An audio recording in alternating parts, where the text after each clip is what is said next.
Ministri i Mbrojtjes Spiro Vengu vizitë në manastirin e Zvërnecit. Një vizitë e ardhur edhe në kuadër të festës së Pashkve, por edhe vijimi të saj të shoqëruar edhe me karnavale tradicionale, apo edhe ndezja e qerimeve në manastir nga vdjetra besimtar. Ministri shpjetur nga Papa Jani, ndërsa ka theksuar se kjo është një vizitë e bukur dhe e veçantë në një vend të shenjtë, por edhe duke biseduar mbi nevojat që ka komuniteti besimtarëve në këtë zonë. Të hënën mbas Pashkve, sot një vizitë krejt e veçantë në manastirin e Shërmërisë në Zvërnec, një manastir në fakt që unë kam pasur rastin dhe familjarisht ta frekuentoj shpesh.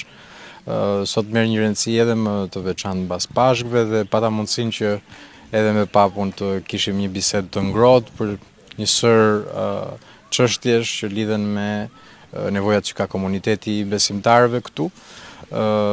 Dhe pata mundësinë gjithashtu që të mund të linim atë kalendarin e vizitave shumë të nevojshme për gjithë komunitetin, i cili vjen këtu dhe merr në fakt një energji dhe një ripërtërihet nga ana shpirtërore.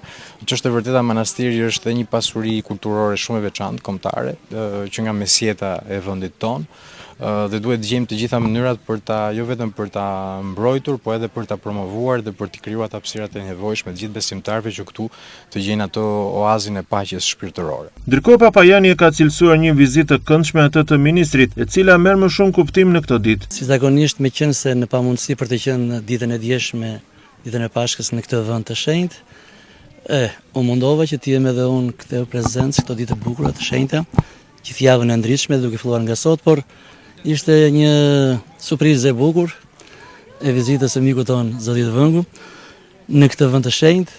Na uroj Pashkët për gjithë komunitetin e zonës, të Vlorës, dhe kështu që uroj Pashkë të gëzuara, Krishti u ngjall dhe për shumë vjet. Ministri i Mbrojtjes Spiro Vengu ka vizituar kështu këtë manastir, një nga vendet e shenjta në Vlorë, dhe që në këto ditë edhe pas Pashkëve mbetet mjaft i vizituar.